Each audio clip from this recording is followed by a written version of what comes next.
আজকে ভিডিওতে রায়মাটির স্পর্শবিদ্যা 2024-এর ষষ্ঠ শ্রেণী পরিবেশ ও বিজ্ঞান বিষয়ে প্রথম পর্যায়ক্রমিক মূল্যায়নের যে 5 নম্বর প্রশ্নটি রয়েছে অর্থাৎ চিত্তরঞ্জন হাই স্কুল পুরুলিয়া এই বিদ্যালয়ের সমস্ত প্রশ্নের উত্তরগুলি করব। তার আগে তোমরা কেউ যদি আমার চ্যানেলে নতুন হয়ে থাকো তাহলে চ্যানেলটি অবশ্যই সাবস্ক্রাইব করে নেবে। একে যেটা আছে সঠিক উত্তরটি নির্বাচন করো।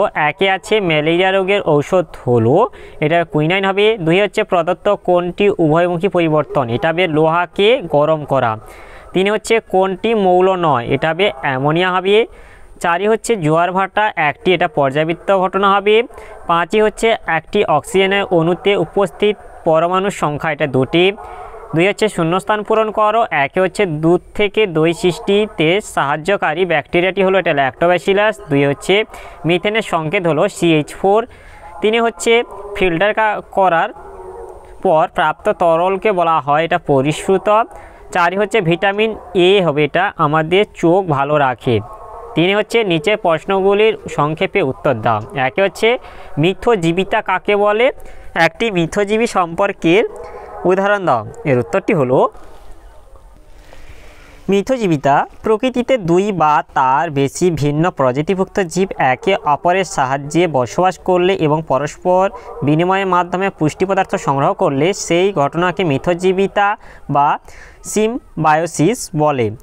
উদাহরণ অ্যাজোলা ও অ্যানামিনার মিথজীবী সম্পর্ক। অ্যানামিনা ব্যাকটেরিয়া অ্যাজোলার পাতার বাস করে, পরিবর্তে অ্যানামিনা বাতাসে নাইট্রোজেনকে আবদ্ধ করে অ্যাজোলাকে দেয়, এতে অ্যাজোলার উপকার হয়। এরপরে 2 হচ্ছে কাদা গোলা জল থেকে কাদা ও জল কিভাবে পৃথক করবে, এই পদ্ধতিটির নাম কি? এই পদ্ধতিটির নাম হলো পরিস্রাবণ। বৃত্তাকার একটি ফিল্টার কাগজকে পরপর 2 বার ভাঁজ করে ফিল্টার কাগজটি 4টি সমান ভাগে ভাগ করা হয়। এবার কাগজটির চারপাশে 3 ভাগ একদিকে এবং 1 ভাগ অন্যদিকে নিয়ে কাগজটিকে একটি শঙ্কুর আকার দেওয়া হলো যাতে সেটি সহজে ফানেলের সঙ্গে এঁটে দেওয়া যায়। সামান্য জল দিয়ে ভিজিয়ে ফিল্টার কাগজটিকে সহজেই ফানেলের গায়ে আটকে দেওয়া হলো। এবার ফানেলটি নিচে একটি খালি কনিক্যাল ফ্লাস্ক নেওয়া হলো। কনিক্যাল ফ্লাস্কটি এমনভাবে বসানো হলো যাতে ফানেলের নলটি ফ্লাস্কের গায়ে লেগে থাকে। এবার একটি কাঁচ দণ্ডকে হেলানোভাবে ধরে দণ্ডটির গা বেয়ে মিশ্রণটিকে ধীরে ধীরে ঢালা হলো যাতে ফিল্টার কাগজের উপরে পড়ে। ফিল্টার কাগজের মধ্যে অসংখ্য ছোট ছোট ছিদ্র থাকে, এইসব ছিদ্রের মধ্য দিয়ে তরল সহজে নিচে কনিক্যাল ফ্লাস্কে জমা হয়, কিন্তু অদ্রাব্য কঠিন পদার্থ কণাগুলি ফিল্টার কাগজের উপর জমা হয়।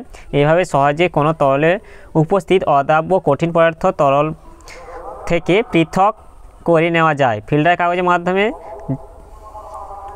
তোমাদের এইভাবে এতটাই হবে যে ওই যে কাদা অংশটি ফিল্টার কাগজে থেকে যাবে এবং জলটি হচ্ছে পরিষ্কার হয়ে তলে কনিক্যাল ফ্লাস্কে চলে যাবে। এরপরে 3 হচ্ছে পর্যাবৃত্ত ও অপর্যাবৃত্ত ঘটনা কাকে বলে, একটি করে উদাহরণ দাও। এর উত্তরটি হলো পর্যাবৃত্ত ঘটনা যেসব ঘটনা একটি নির্দিষ্ট সময় অন্তর পুনরায় ঘটে তাদের পর্যাবৃত্ত ঘটনা বলে। যেমন হচ্ছে রোজ দিন থেকে রাত হয়, আবার রাত থেকে দিন, অর্থাৎ নির্দিষ্ট সময় অন্তর ঘটনাগুলি ঘটে। অপর্যাবৃত্ত ঘটনা যে সমস্ত ঘটনা কোনো সময়ে নিয়মে ঘটে না, অর্থাৎ নির্দিষ্ট সময় অন্তর ঘটে না, তাদের অপর্যাবৃত্ত ঘটনা বলে। যেমন হঠাৎ কোনো দিন ঝড় বৃষ্টি হওয়া বা বন্যা হওয়া ইত্যাদি ঘটনাগুলি কখনোই কোনো নির্দিষ্ট সময় মেনে হয় না, তাই এগুলি হলো অপর্যাবৃত্ত ঘটনার উদাহরণ।